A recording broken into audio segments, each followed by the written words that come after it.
অনেক কষ্ট ওটা। মাত্র 4 কিলোমিটার উঠেছিস হবে, এখনো পিছু টপ পৌঁছাতে 2 কিলোমিটার বাকি আছে। এই 2 কিলোমিটার গিয়েই কিন্তু আমরা ফের রেস্ট নেবো।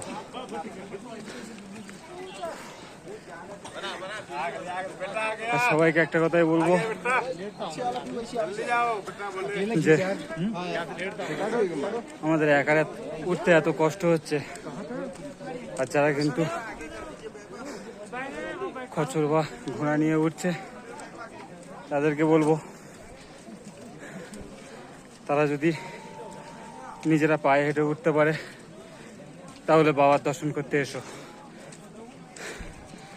কারণ আমাদেরই এত কষ্ট হচ্ছে, তাহলে ওরা একা এবং আরেকজনকে নিয়ে কীভাবে উঠবে।